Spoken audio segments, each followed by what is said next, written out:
Olá, você que me segue no Rodrigo Silva Arqueologia. Nós estamos aqui juntos para o nosso bate-papo semanal sobre Bíblia, teologia, religião. E o assunto de hoje é um tema assim muito especial para mim. Ele vibra no meu coração. É o tema da segunda vinda de Cristo a esse mundo. Jesus voltará? Será que a Bíblia realmente fala com clareza da segunda vinda de Jesus? Eu queria saber mais sobre esse assunto. Aliás, esse é um tema que a nossa equipe extraiu dos pedidos que vocês fazem. Muita gente, quando eu vi lá a lista dos temas que pedem, eles colocaram um comentário. Muita gente pede, colocaram um parênteses assim, sobre a segunda volta de Jesus, sobre a segunda vinda de Jesus, sobre a volta de Jesus.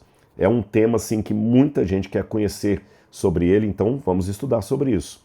Quando Jesus vai voltar? Como será a segunda vinda de Jesus? O que acontecerá nesse dia? Será que a segunda vinda de Jesus é uma certeza ou é uma ilusão? Algo a se desejar ou algo a temer? Uma promessa ou uma ameaça? A segunda vinda de Cristo. Esse é o assunto de hoje. Então, corre agora, pega a sua Bíblia, porque eu vou citar várias passagens, nós vamos estudar a Bíblia assim de ponto a ponto aqui. Vou mostrar para você dentro das Escrituras sobre esse tema, como vocês pediram. E chame outras pessoas também para participarem desse estudo agora. Chame a sua esposa, seus filhos. Faça desse momento um culto de família. Quando eu citar a passagem aqui, abra também, confira, instrua a sua família na palavra de Deus. Estude a Bíblia Sagrada. E já que eu falei de estude a Bíblia Sagrada, eu me lembro de uma coisa legal aqui, é que a plataforma Bíblia Comentada está com um presente agora esse mês.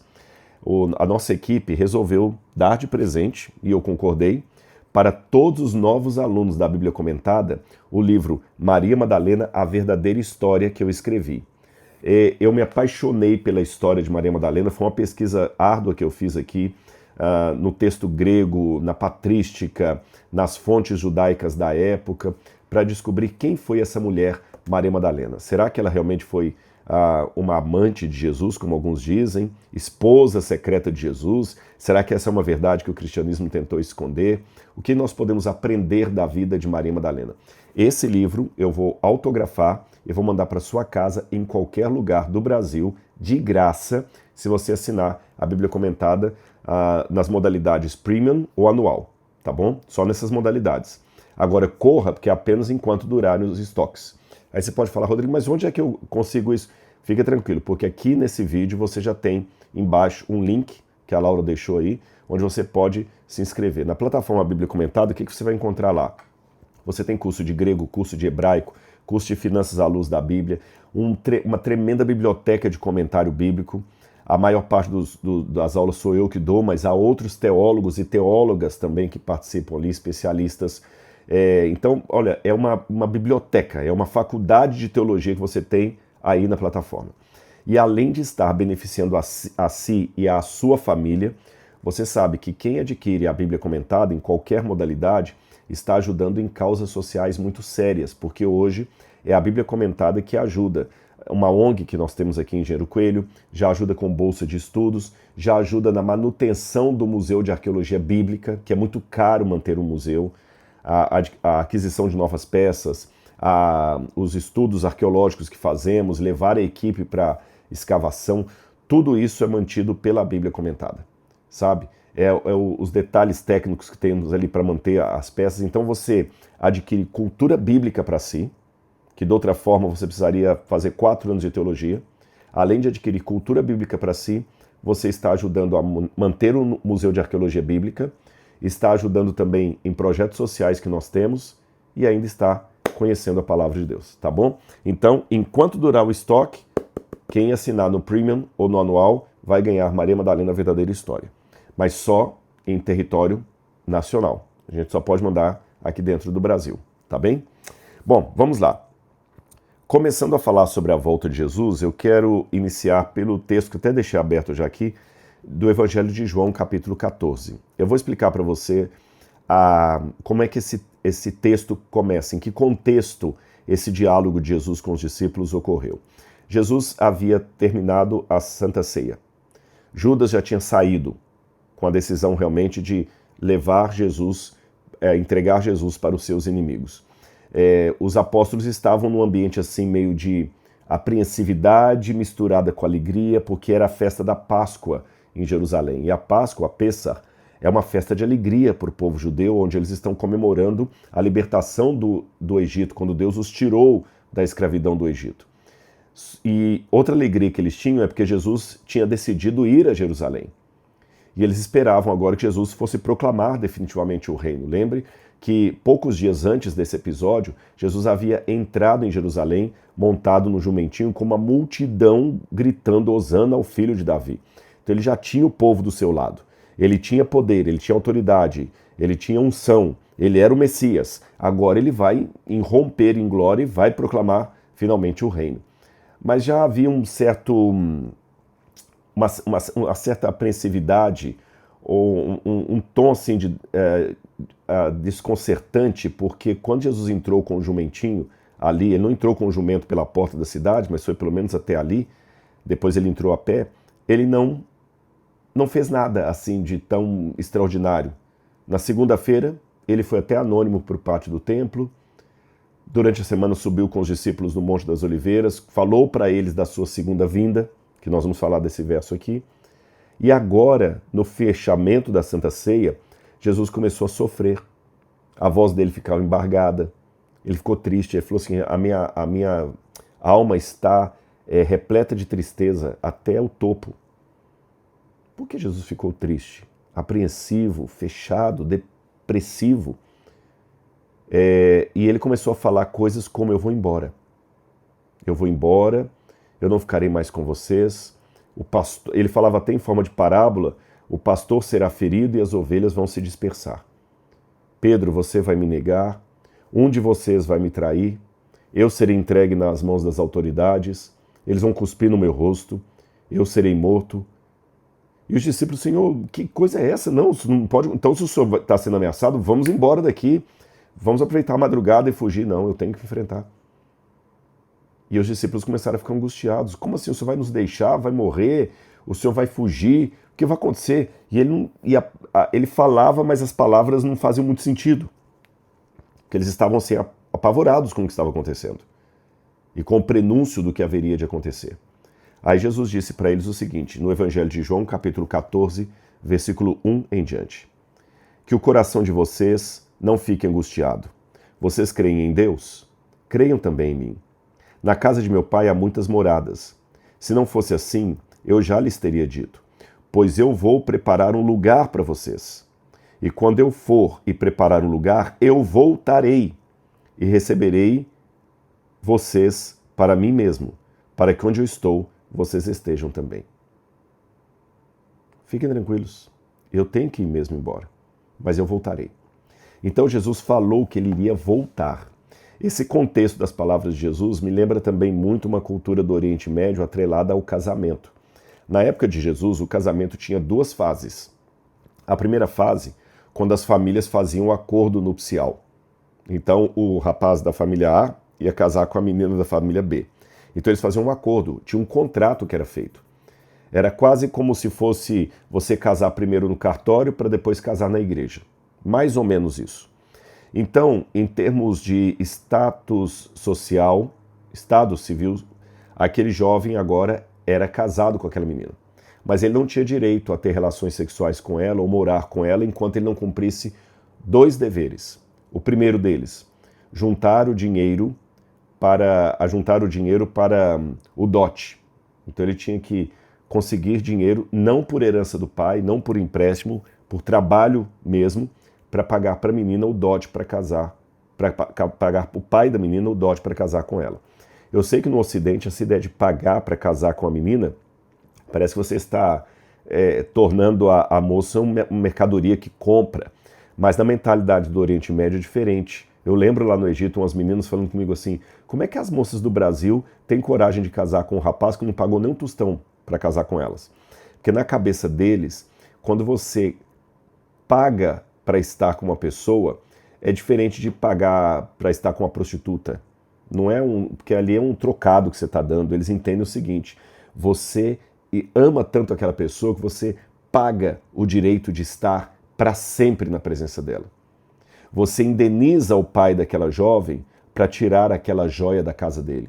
Então é como se fosse uma joia que estivesse numa joalheria, e eu tenho duas formas de tirá-la dali: roubando, o que não é o correto, ou pagando, porque aí eu compenso o dono do estabelecimento pelo bem precioso que agora eu tirei para ficar comigo. Então a moça era como se fosse uma joia tirada de casa, você tem que compensar. Então você tem que reunir o dote, o dinheiro do dote, e também fazer uma casa para vocês morarem nas terras do pai. Porque vejam bem, na cultura do Antigo Oriente Médio, o meu filho é neto do meu pai. Mas o filho da Laura, minha esposa, não será neto do pai dela. Entendeu? O meu filho com a Laura será neto apenas do meu pai. Só o filho do irmão da Laura é que será neto do pai dela. Ou seja, o meu neto é o filho do meu filho. O filho da minha filha é neto do sogro dela. Então a menina agora passa a fazer parte da família do rapaz. Por isso que ele fazia uma casa nas terras do pai, porque eles tinham muito aquela ideia ainda nômade, patriarcal, de viver em comunidade, viver em clã, o clã. Então, até hoje, beduínos moram em grupos de famílias, né? Ciganos também, então tinha o clã. Então o rapaz preparava uma casa na casa do pai. Então, até hoje no Egito, eu tive esse ano lá de novo, eu estava explicando isso para o pessoal. Você vê muitos apartamentos com os ferros para cima, onde o filho mais velho casa e constrói em cima. Depois casa o outro e constrói em cima. Eles vão construindo literalmente na casa do pai. Jesus usa essa linguagem. Eu estou agora fazendo um compromisso de casamento com vocês. Então, já que eu fiz o compromisso, agora eu tenho que ir. Para pagar o dote, para ter vocês comigo, uma linguagem bem de noivo, e preparar um lugar para vocês na casa do meu pai. O dote ele paga quando ele morre na cruz do Calvário, na sexta-feira. E a preparação da casa, na casa do pai, onde tem muitas moradas, é realmente para onde ele vai nos levar quando ele voltar. Então aqui tem a promessa da volta de Jesus. Quando o Senhor ressuscitou e passou com os discípulos aí algumas semanas antes de ascender ao céu, de subir ao céu, ele ainda deixou mais uma promessa para os discípulos por ocasião da sua ascensão. Ela está no livro de Atos dos Apóstolos, no capítulo 9, no capítulo 1, versículo 9, diz assim: depois de ter dito isso, Jesus foi elevado às alturas, à vista deles, e uma nuvem o encobriu de seus olhos. Então preste atenção, Jesus estava de carne e osso, porque depois de ressuscitado, Jesus manteve o corpo cárneo. Tanto é que o Tomé podia colocar as mãos nas feridas dele, apalpá-lo, verificar. Maria Madalena, vamos falar da Maria Madalena, né? Quando Jesus ressuscita, ela pega a perna de Jesus ali, como se pudesse impedir o corpo dele de ir. Então Jesus não estava uma fumacinha, um fantasma, ele estava de carne e osso. E foi assim que Jesus subiu aos céus. E quando ele subiu corporeamente nas nuvens, uma nuvem o encobriu. Aí, o que acontece? E estando eles com os olhos fixos no céu, enquanto Jesus subia, eis que 2 homens, vestidos de branco, se puseram ao lado deles. E lhes disseram: homens da Galileia, por que vocês estão olhando para as alturas? Esse Jesus, que foi levado do meio de vocês para o céu, virá do modo como vocês o viram subir. Então aqui eu já aprendi um detalhezinho sobre a segunda vinda de Jesus. A segunda vinda de Jesus será do modo como foi a ascensão de Jesus. Então, se Jesus subiu ao céu com um corpo glorificado, então ele voltará com um corpo glorificado. Se ele subiu e uma nuvem o encobriu, então ele também virá nas nuvens.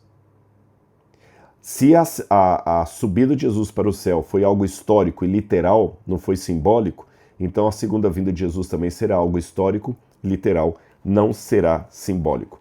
Vamos a Apocalipse capítulo 1, versículo 7. Já que falou dessa questão das nuvens, Apocalipse 1, verso 7 também diz isso.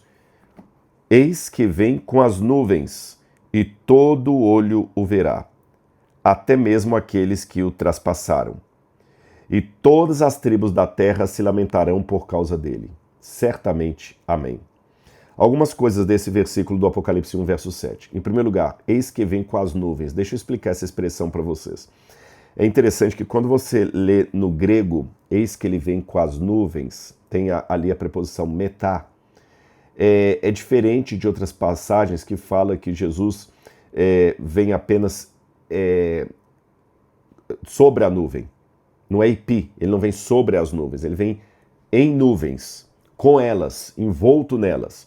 E é interessante que essa imagem de um ser que vem envolto em nuvens só é aplicada a Deus.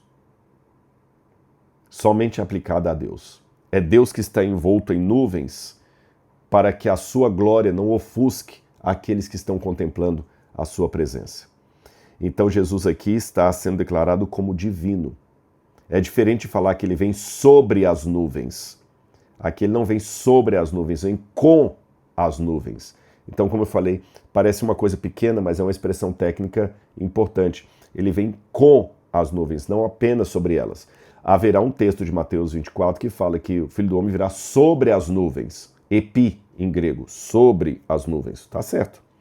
Mas aqui João tomou cuidado para falar que, além de vir sobre as nuvens, ele também vem envolto em nuvens. Ou seja, vai ser uma glória tão grande que as nuvens vêm ali como se fosse quase assim, filtrando um pouquinho aquele brilho, de certa forma. Mas fique tranquilo, não significa que a gente não vá ver Jesus, nós vamos vê-lo sim. Tanto é que aqui fala, eis que vem com as nuvens e todo olho o verá, até mesmo aqueles que o traspassaram. Então João está querendo dizer o seguinte, que o fato dele vir com as nuvens é exatamente o que propicia nós podermos vê-lo. Porque senão nós não conseguiríamos enxergá-lo. O brilho seria tão grande da sua glória que nós ficaríamos cegos e derreteríamos. Tanto é que o anticristo vai ser assim destruído. Pedro fala, né? O Senhor virá e vai destruir o anticristo com o resplendor da sua vinda. O resplendor da sua vinda. Então até o diabo não vai aguentar. Então, para que nós possamos vê-lo na sua glória, essa glória vai ter que ser ali, de certa forma, coberta de nuvens, para que possamos contemplá-lo, na beleza da sua grandeza, da sua divindade. Olha que interessante Apocalipse capítulo... Ah, outra coisa que eu queria chamar a atenção aqui também, diz que todo olho o verá. Então dá a entender que será um evento universal. Todos verão a segunda vinda de Jesus. Não será algo secreto. Vamos a Apocalipse capítulo 3, versículo 11. Apocalipse capítulo 3, versículo 11. Diz assim, venho sem demora. Conserve o que você tem para que ninguém tome a sua coroa. Venho sem demora. Então ele está vindo. Alguém fez uma conta que se nós pegarmos as citações diretas e indiretas da volta de Jesus, você pode localizar na Bíblia toda, dos Gênesis a Apocalipse, pelo menos 2.300 versos, passagens que aludem à segunda vinda de Jesus. Pelo menos 2.300 passagens bíblicas que de maneira direta ou indireta aludem à segunda volta de Jesus. Eu não chequei essa fonte, tá? Mas ela é replicada em vários livros que eu tenho aqui. Vamos ler uma outra passagem que ainda descreve o modo da volta de Jesus. Mateus capítulo 24, versículo 30.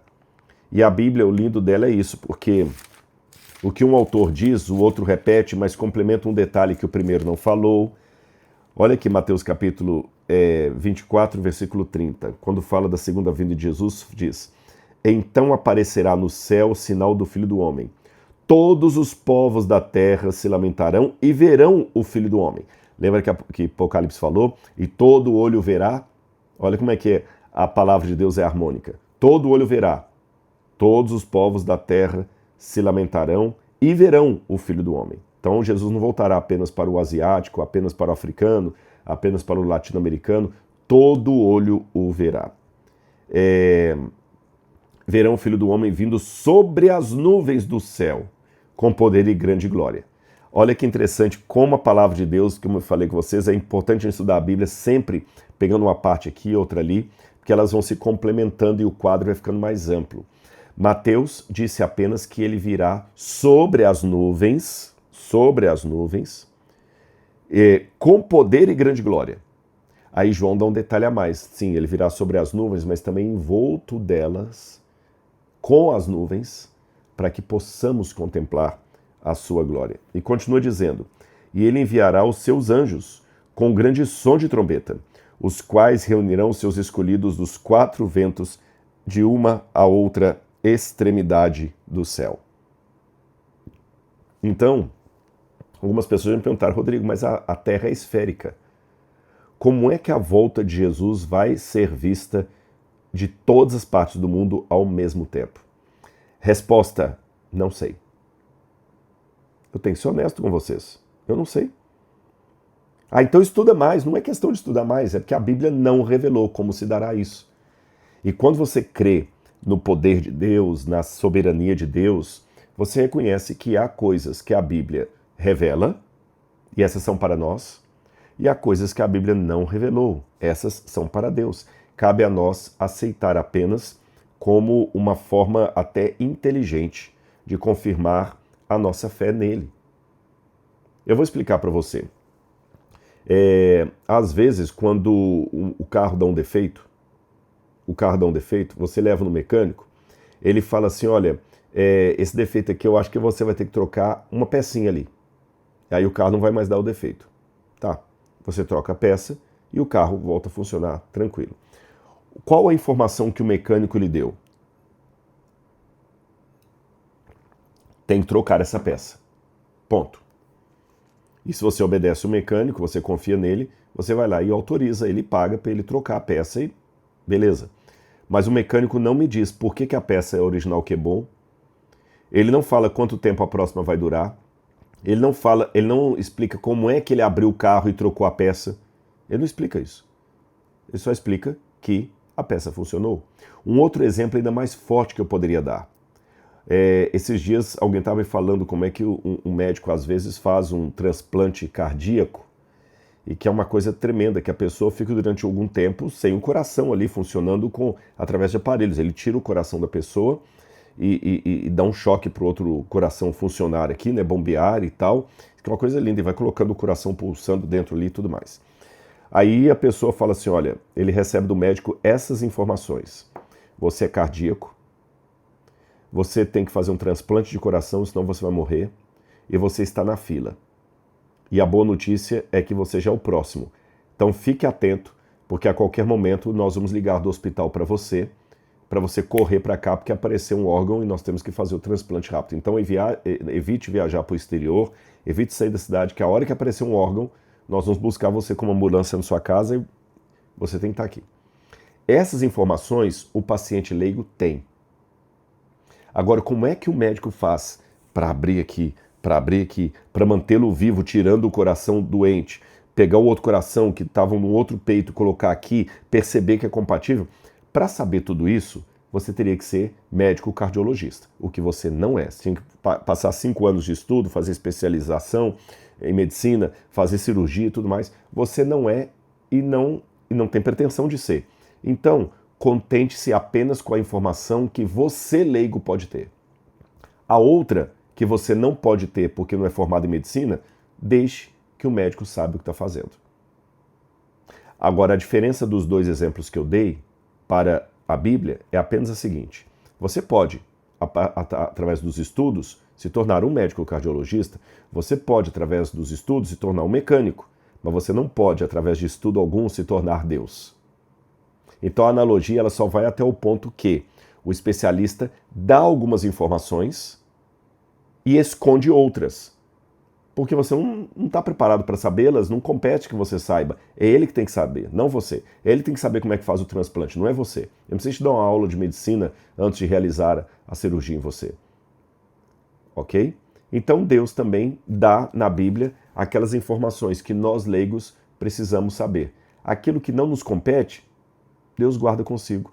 E tem uma série de coisas que não nos compete. Por exemplo, eu não sei como é que Maria Virgem deu à luz a Jesus, como é que uma virgem consegue engravidar sem uma presença de espermatozoide dentro dela?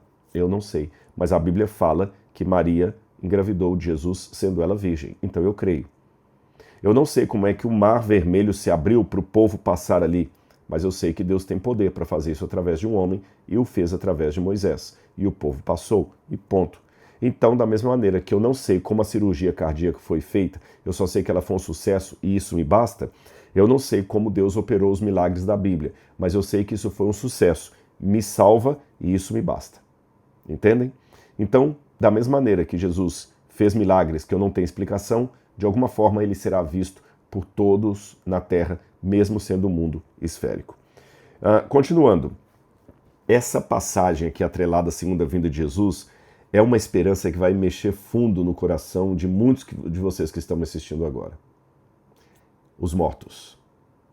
Porque eu sei que a chance de eu estar falando para alguém que perdeu um ente querido recentemente é muito grande. Talvez você está lutando ainda, amargando um luto que você não conseguiu superar. Às vezes é de sua mãe, do seu esposo, de filho. Gente, eu nunca passei por isso, mas eu ouço quem já passou falando assim, um pai nunca está preparado para sepultar um filho, nem uma mãe. Nunca, nunca, nunca. É a pior dor. Já teve mãe que falou assim, olha, eu amava minha mãe, sofri muito quando minha mãe morreu, quando meu pai morreu, quando meu irmão morreu, mas quando meu filho morreu de acidente, gente, não tem dor que se compare. Olha o que diz 1 Tessalonicenses capítulo 4, versículos 13 em diante. 1 Tessalonicenses capítulo 4, versículos 13 em diante. Diz aqui, olha. Irmãos, não queremos que vocês ignorem a verdade a respeito dos que dormem, para que não fiquem tristes como os demais que não têm esperança. Pois se cremos que Jesus morreu e ressuscitou, assim também Deus, mediante Jesus, trará na companhia dele os que dormem. E pela palavra do Senhor ainda lhes declaramos o seguinte: nós, os vivos, os que ficarmos até a vinda do Senhor, de modo nenhum precederemos os que dormem. Porque o Senhor mesmo, dada a sua palavra de ordem, ouvida a voz do arcanjo e ressoada a trombeta de Deus, descerá dos céus. E os mortos em Cristo ressuscitarão primeiro. Depois nós seremos arrebatados juntamente com eles entre nuvens para o encontro com o Senhor nos ares. E assim estaremos para sempre com o Senhor. Portanto, consolem uns aos outros com estas palavras. Portanto, consolem uns aos outros. Ou seja, Jesus vai voltar e ele vai ressuscitar aquelas pessoas que morreram na graça dele. Tá certo? Ele vai ressuscitar. Agora, essa ideia da ressurreição nos últimos dias, ela fazia parte até do judaísmo da época de Jesus. Quando você vai estudar, por exemplo, aqui o momento da ressurreição de Lázaro, é interessante que Jesus chega ali no lugar com a notícia que Lázaro havia morrido, e quando ele vai encontrar primeiro com Marta, ele tem esse diálogo com Marta, João capítulo 11, versículo 21 em diante. Então Marta disse a Jesus: se o Senhor estivesse aqui, meu irmão não teria morrido. Mas eu também sei que mesmo agora, tudo o que o Senhor pedir a Deus, ele concederá. Aí Jesus falou: o seu irmão há de ressurgir. Ao que Marta respondeu: eu sei que ele vai ressurgir na ressurreição do último dia. Aí Jesus fala com ela: não, no seu caso, você está certa, ele vai ressurgir na ressurreição do último dia, mas eu vou antecipar isso para vocês. Eu vou ressuscitar Lázaro agora. Isso é lindo, eu vou ressuscitar Lázaro agora para você. Ele ressuscita Lázaro como uma amostra do que vai acontecer na segunda vinda de Jesus, quando os mortos serão ressuscitados. Agora você fala: Rodrigo, todos os mortos vão ressuscitar indistintamente? Mais ou menos. Por quê? Olha o que diz, vou lembrar para vocês de novo, a passagem de Apocalipse capítulo 1, versículo 7. Diz assim: eis que ele vem com as nuvens e todo olho verá, até mesmo aqueles que o traspassaram. Ou seja, os soldados romanos que participaram da crucifixão de Jesus, os chefes do Sinédrio ali, o próprio Pilatos, que até onde me consta não foi salvo, eles que participaram da crucifixão, da condenação e morte de Jesus, eles vão ver Jesus voltando nas nuvens com poder e grande glória. O próprio Jesus falou: vocês verão o Filho do Homem vindo nas nuvens com poder e grande glória. Então isso me dá a entender que essas pessoas também vão ressuscitar na volta de Jesus. Terá uma ressurreição especial, se eu posso dizer assim, para que essas pessoas vejam Jesus voltando. Tanto é que o livro de Daniel, capítulo 12, ele também diz isso. Vou ler para vocês aqui no Antigo Testamento. Daniel, capítulo 12.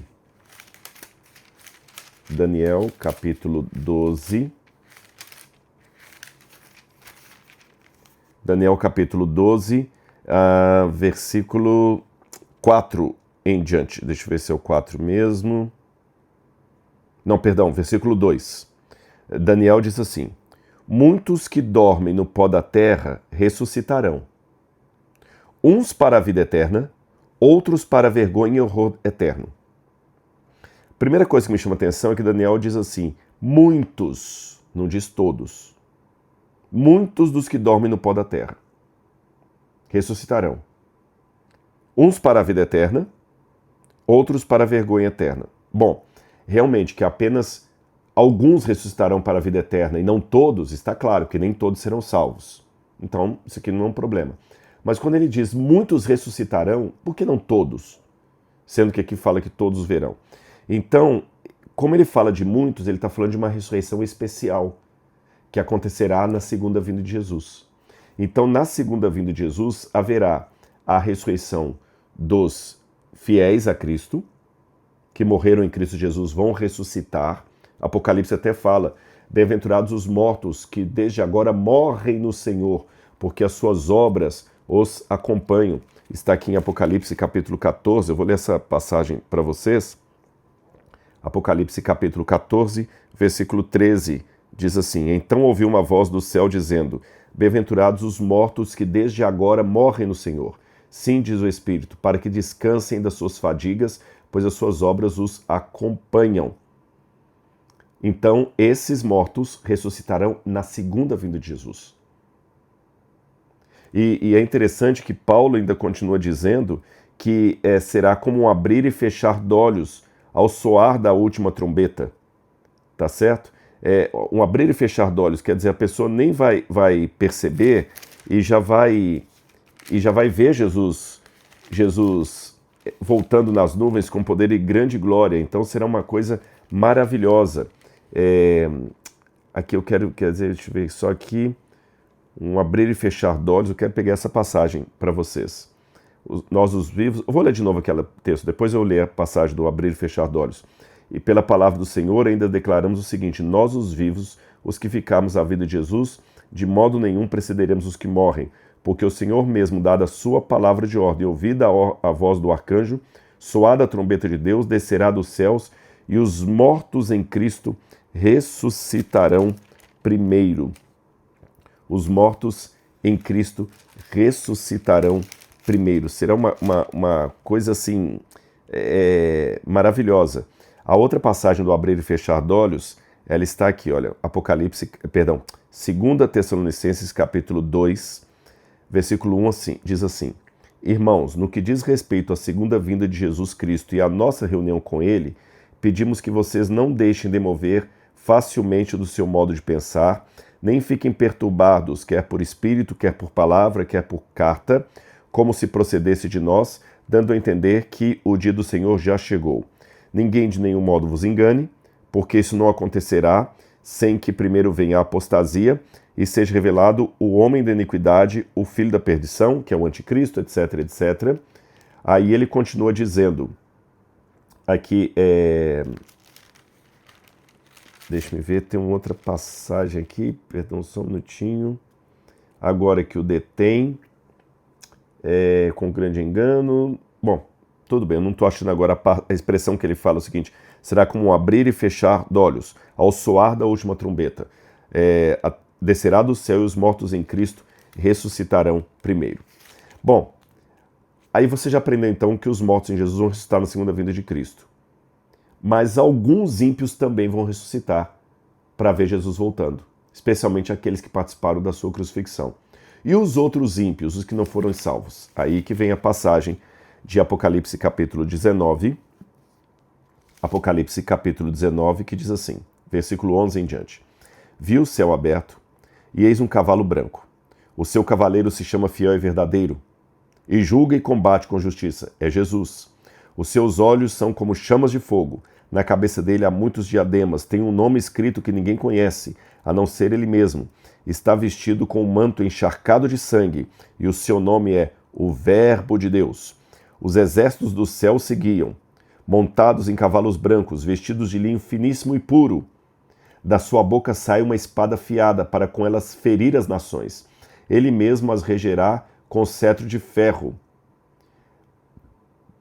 E ele mesmo é o que pisa o lagar do vinho do furor da ira de Deus. Aí diz que Jesus volta, aí os mortos, os ímpios são mortos pela vinda dele. Aí diz aqui, olha, no seu manto está escrito um nome, Rei dos Reis e Senhor dos Senhores. Aí diz que vi a besta, verso 19, com seus exércitos reunidos para fazer guerra contra aquele que estava montado no cavalo e o seu exército. Mas a besta foi presa e com ela o falso profeta, com sinais que seduziu aqueles que receberam a marca na sua fronte. Os dois foram lançados no lago de fogo e enxofre. Os restantes foram mortos com a espada que saía da boca dele, e todas as aves se fartaram de sua carne. Então diz que essas pessoas são mortas. Mas, quando se passarem 1000 anos, esses ímpios vão ressuscitar. Para quê? Para sofrerem o juízo final de Deus. Aí o capítulo 20, verso 5 de Apocalipse diz: o restante dos mortos não reviveram até que se completassem os 1000 anos. Esta é a primeira ressurreição. Bem-aventurado e santo é aquele que tem parte na primeira ressurreição. Sobre este, a segunda morte não tem poder. Então, veja, Jesus volta. Quem for salvo e estiver vivo, vai ser arrebatado para estar com ele nas nuvens do céu. Quem for salvo e estiver morto, vai ressuscitar para o encontro de Jesus nos ares. Tudo bem? Aqueles ímpios que morreram perdidos e participaram da morte de Jesus, da sua crucifixão, vão ressuscitar também, mas não para receberem a vida eterna. Vão ressuscitar apenas para ver a segunda vinda de Jesus. E depois vão ser, mais uma vez, destruídos pela manifestação do seu poder. Passam 1000 anos. Depois de 1000 anos, aí os ímpios que estão mortos vão ressuscitar. E aqueles ímpios que na vinda de Jesus também foram destruídos, foram mortos, eles também vão ressuscitar para receber o fogo que cai do céu e os consome, o juízo final. Ficou claro até aqui? Agora, uma outra passagem que eu gostaria de ler com vocês é Mateus capítulo 24, verso 36. Mateus capítulo 24, verso 36. Com relação ao dia em que Jesus vai voltar. Ninguém sabe. Olha o que diz aqui. Mas a respeito daquele dia e hora, ninguém sabe. Nem os anjos do céu, nem o Filho, senão o Pai. Ele até diz aqui no verso 42. Portanto, vigiem, pois vocês não sabem em que dia o Senhor de vocês virá. Porém, considerem isso. Se o pai de família soubesse a que hora viria o ladrão, vigiaria e não deixaria que sua casa fosse arrombada. Por isso, estejam vocês também preparados, porque o Filho do Homem virá à hora que vocês menos esperam. Menos esperam. No capítulo 25, verso 13 de Mateus, ele também diz: portanto, vigiem, pois vocês não sabem o dia nem a hora. Lembram daquele momento em que eu falei que Jesus estava subindo aos céus e os homens apareceram e falaram: esse Jesus que dentre vós foi recebido lá em cima do céu, há de vir assim como para o céu o vistes ir? Pois é, um pouco antes de Jesus subir ao céu, os discípulos perguntaram para ele isso. Atos capítulo 1, versículo 6. Então os discípulos estavam reunidos com Jesus e lhe perguntaram: será esse o tempo em que o Senhor irá restaurar o reino a Israel?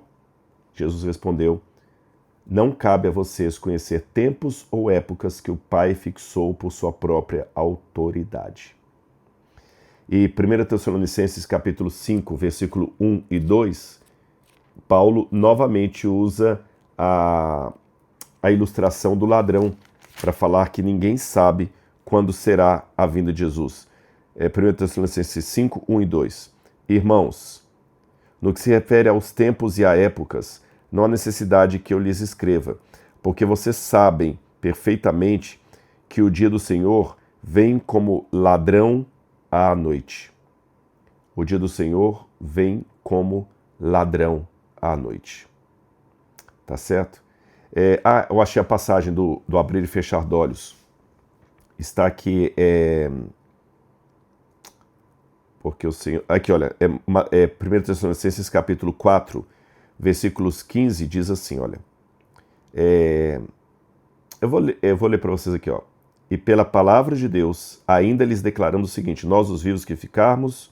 Não é, desculpe pessoal, eu pensei que era o texto que eu queria... Que Paulo fala o seguinte, será como um abrir e fechar de olhos, ao soar da última trombeta, os mortos em Cristo ressuscitarão. Depois vocês podem procurar essa passagem da Bíblia Sagrada aí.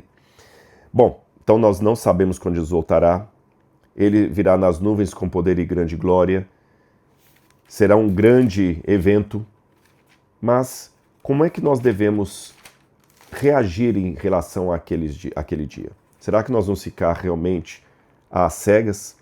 Se vocês quiserem, depois deixem nos comentários, assim como vocês pediram esse tema da segunda vinda de Jesus, eu vou explicar para vocês sobre os sinais que indicam a brevidade da volta de Jesus, tá bom? Sobre a brevidade da volta de Cristo. Como é que nós sabemos que Jesus está perto de voltar? Mas eu quero ler um texto para vocês aqui, que está em Lucas, capítulo 21.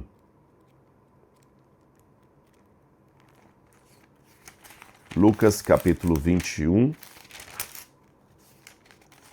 versículo 25 em diante.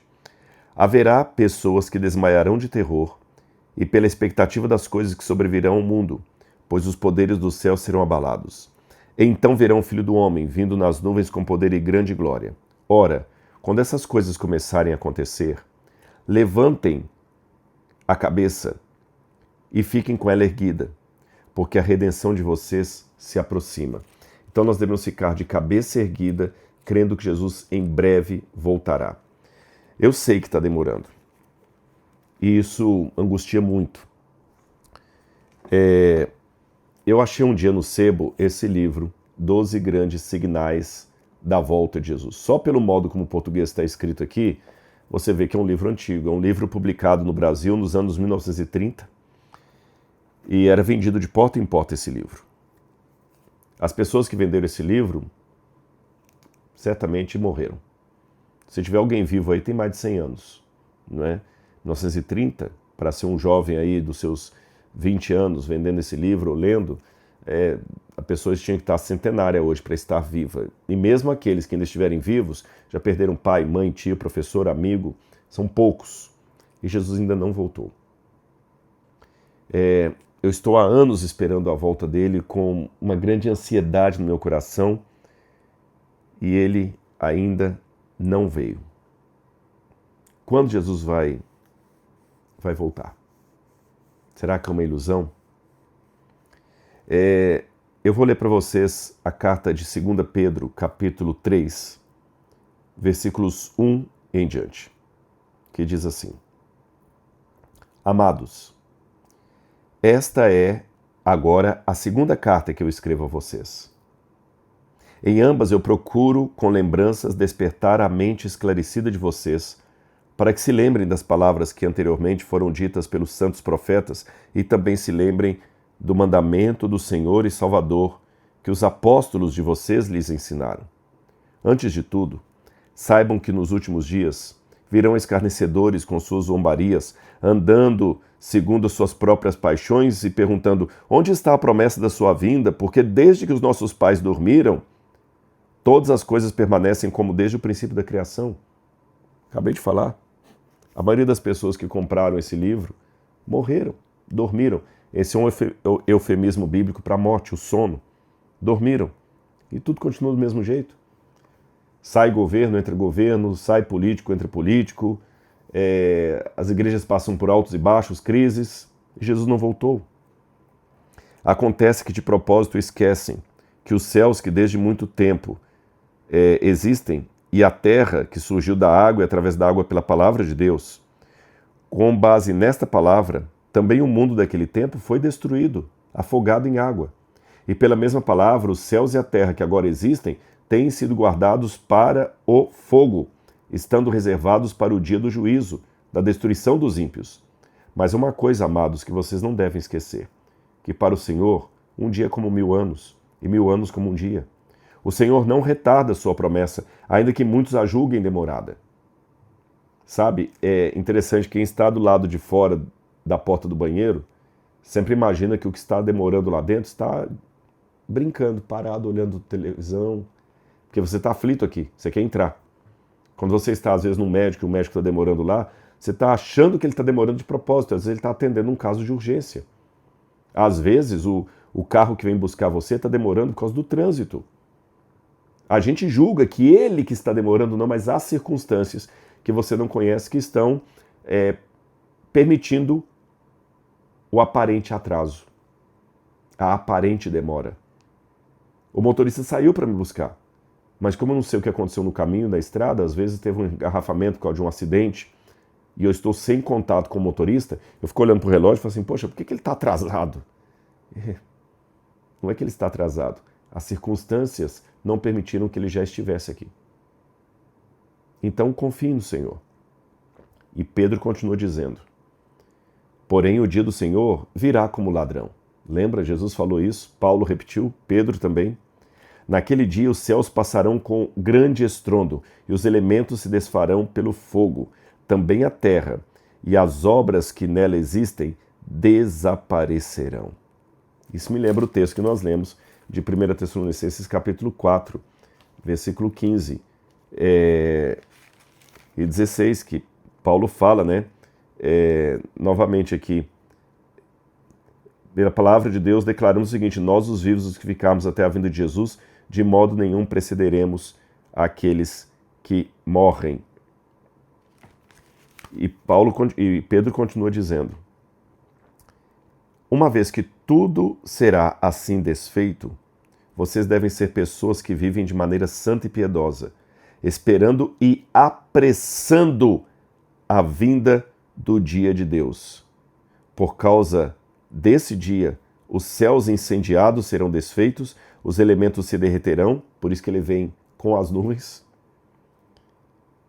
E nós, porém, segundo a sua promessa, esperamos novos céus e nova terra, nos quais habita a justiça. Eu estou esperando um novo céu e nova terra. Eu não sei quando Jesus voltará. Tenho uma hipótese, um palpite humano, que pode ser nos próximos anos, pelas coisas que estão acontecendo no mundo. E se você quiser um estudo sobre os sinais da história que indicam a brevidade da volta de Jesus, pede aqui nos comentários que a gente vai atender. Mas por algumas coisas que estão acontecendo, eu tenho cá no meu coração a ideia que os próximos anos podem ser anos assim que a nossa geração talvez veja Jesus voltando nas nuvens com poder e grande glória. Porém, e se eu estiver equivocado como os que compraram a primeira edição desse livro? E se demorar mais uns 50, 80 anos para Jesus voltar e eu nem estiver aqui vivo? Não importa, eu ressuscitarei. E será maravilhoso ver o nosso Salvador vindo nas nuvens com poder e grande glória. Alguns vão pular, outros vão triunfar. Agora é interessante notar que a reação de todos não será igual. Porque quando você vai no Apocalipse, olha que curioso. Alguns dirão, eis que esse é o nosso Senhor a quem nós aguardávamos e ele nos salvará. Serão salvos. Esses são fáceis de imaginar. A diferença da reação entre os salvos será apenas por questão de personalidade. Alguns vão pular igual um cabrito, outros vão gritar glória a Deus, né? de um tom mais pentecostal, outros vão só chorar, assim, emudecidos diante da cena, outros vão abraçar a família, outro vai ficar saltitando, outro vai cantarolar, outro vai ficar assim, pasmo. Não importa, não tem uma cartilha que fala que todos os salvos vão ter que ter a mesma reação. Cada um vai ter uma reação de acordo com a sua personalidade, mas será sempre uma reação de alívio, de alegria. Quanto aos ímpios, Apocalipse capítulo 6 diz que alguns deles vão desesperadamente pedir a morte sobre si. Apocalipse capítulo 6, versículo 15. Os reis da terra, os grandes, os comandantes, os ricos, os poderosos e todo escravo e todo livre se esconderam nas cavernas e nos penhascos e dos montes e disseram aos montes e rochedos: caiam sobre nós e escondam-nos da face daquele que está sentado no trono e da ira do Cordeiro, porque chegou o dia da ira deles e quem poderá subsistir? Então esses ímpios aqui vão falar assim, não tem jeito para nós, vamos morrer, vamos pedir que nos mate logo para não enfrentarmos a angústia da sua manifestação, da sua presença, da sua vinda. E de fato, Mateus 24 também, que eu já li para vocês, diz que todas as tribos da terra se lamentarão e verão o Filho do Homem vindo nas nuvens com poder e grande glória. Porém, contudo, entretanto, todavia, alguns serão mais arrogantes. Olha que curioso. Mateus capítulo 26, versículo 40 diz, capítulo 40, então o rei dirá aos que estiverem à sua esquerda, afastem de mim, malditos, para o fogo eterno, preparado para o diabo e seus anjos, porque eu tive fome e vocês não me deram de comer. Eu tive sede e vocês não me deram de beber. Fui forasteiro e vocês não me hospedaram. Estando nu, vocês não me vestiram. Achando-me enfermo e preso, vocês não foram me ver. Então eles perguntarão, quando foi que vimos o Senhor com fome, com sede, forasteiro, nu, enfermo, e não te acudimos? Aí Jesus fala assim, sempre que vocês deixaram de fazer para um pequenino, vocês fizeram para mim. Percebam, esses aqui são mais autoritários, eles querem questionar, quando é que nós não fizemos? Diz que até alguns vão falar o seguinte, Senhor, em teu nome profetizamos, em teu nome operamos curas. E ele vai falar assim, eu não conheço você. Veja que esse comportamento desse grupo de ímpios é diferente do outro. O outro já se reconhece como perdido. Tanto é que ele clama aos montes que caiam sobre eles. Mas esse segundo é tão hipócrita que quando Jesus volta ainda querem tirar satisfação com ele. Que petulância, hein? Imaginem o fogo da presença de Deus, o sujeito com a vida errada, mas a mente dele está tão, assim, embotada. A Bíblia fala das mentes embotadas, já está tão cauterizada, que ele ainda se acha no direito de questionar a Deus por que ele não está entre os salvos. E Jesus vai falar assim, saiam malditos, eu não vos conheço. Gente, é pior do que o primeiro caso, porque o primeiro ímpio, pelo menos, ele já sabe que está perdido, ele é honesto com a perdição dele. O segundo ainda nutre a aparência de piedade até o fim. Que triste, não é? Então isso é um alerta para nós cristãos. Uma segurança excessiva, perigosa. Achar que está tudo bem? Não. Mantenha a sua fidelidade a Deus e a certeza no seu coração que você está em paz com o Salvador. Tá bem? Muito obrigado pelo carinho, você que ficou comigo até aqui. Lembremos, aqueles que forem meus novos alunos no plano Premium e no plano anual do Bíblia Comentada, eu vou mandar de graça para você, em qualquer lugar do Brasil, o livro Maria Madalena, A Verdadeira História, assinado por mim, tá bom? É só você clicar no link e se inscrever. Um grande abraço, que a paz de Jesus esteja com cada um de vocês. Tchau, tchau!